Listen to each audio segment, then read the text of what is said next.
Halo semuanya, perkenalkan nama saya Yohana Tasizrahu, bisa dipanggil Tasya, dari kelas 10B SMAS 110 Saperius.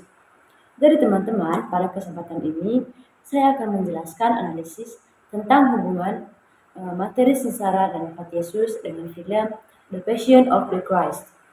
Film ini berfokus pada 12 jam terakhir kehidupan Yesus, dimulai dari doanya di Taman Getsemani sampai wafatnya di kayu salib. Melalui film ini, saya semakin memahami bahwa sengsara Yesus bukan hanya penderitaan biasa, tetapi bagian dari rencana keselamatan Allah. Nah, teman-teman, yang pertama itu doa Yesus di Taman Getsemani. Film ini dimulai dengan adegan Yesus berdoa di Taman Getsemani. Di sana terlihat bahwa Yesus mengalami pergumulan batin yang sangat berat. Ia tahu bahwa ia akan mengalami penderitaan besar. Namun, ia tetap berkata bahwa kehendak Allah yang harus terjadi. Dalam materi pelajaran dijelaskan bahwa Yesus adalah sungguh Allah dan sungguh manusia. Dalam adegan ini, kita melihat sisi kemanusiaan Yesus yang merasakan takut dan sedih. Tapi, ia tetap taat. Hubungannya dengan materi adalah Yesus mengajarkan bahwa ketaatan kepada Allah harus lebih besar daripada rasa takut dan penderitaan. Lalu teman-teman, yang kedua, penangkapan dan pengkhianatan. Setelah berdoa, Yesus ditangkap. Ia dihianati oleh salah satu muridnya sendiri. Dalam film, adegan ini menunjukkan bahwa Yesus tetap tenang dan tidak melawan. Materi menjelaskan bahwa sengsara Yesus juga melibatkan penolakan dan pengkhianatan. Ini menunjukkan bahwa dalam hidup, kebaikan tidak selalu diterima dengan baik. Namun, Yesus tetap memilih jalan kasih. Dari sini, saya belajar bahwa ketika kita dikhianati atau disakiti, kita tidak perlu membalas dengan kebencian. Yang ketiga, pengadilan yang tidak adil. Yesus kemudian diadili secara tidak adil. Ia dituduh melakukan kesalahan yang sebenarnya tidak ia lakukan. Dalam film, terlihat bagaimana ia diperlakukan dengan hina. Materi mengajarkan bahwa Yesus adalah korban ketidakadilan manusia. Namun, ia tidak membela diri dengan kekerasan. Hal ini menunjukkan bahwa Yesus rela menerima penderitaan demi menyelamatkan manusia. Ia mengajarkan tentang kerendahan hati dan kesabaran. Lalu yang keempat, jalan salib. Salah satu bagian paling menyentuh dalam film adalah saat Yesus memikul salibnya. Ia jatuh berkali-kali, tetapi tetap bangkit.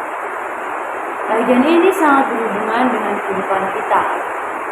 Dalam materi dijelaskan bahwa salib adalah simbol penderitaan sekaligus keselamatan. Jatuh dan bangkitnya Yesus mengajarkan bahwa dalam hidup kita juga sering jatuh dalam kesalahan atau masalah. Tapi kita harus bangkit kembali. Lalu yang kelima, penyaliban dan wafat Yesus. Puncak film adalah saat Yesus disalibkan. Meskipun mengalami penderitaan yang besar, ia tetap menunjukkan kasih. Dalam ajaran gereja, wafat Yesus adalah puncak dari keselamatan.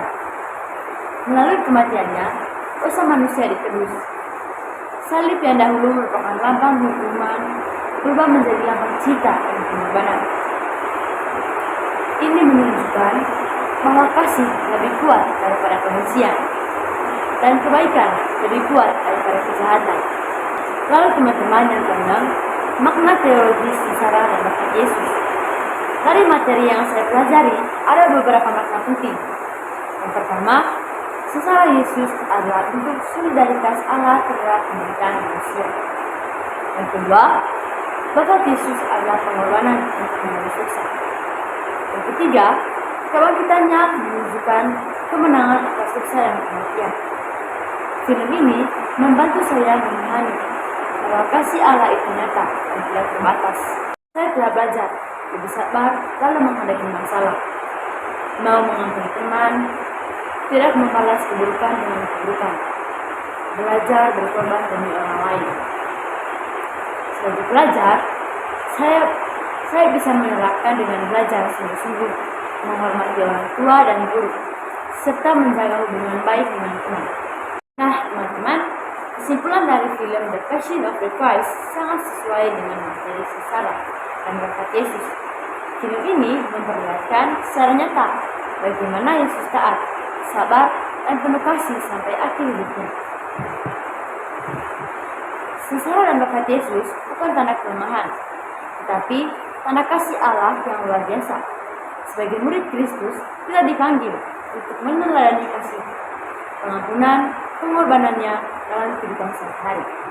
Nah, teman-teman, sekian dari penjelasan dari saya minta maaf bila ada salah kata atau kata-kata yang tidak berkenan dari teman-teman. Tuhan Yesus memberkati. Terima kasih.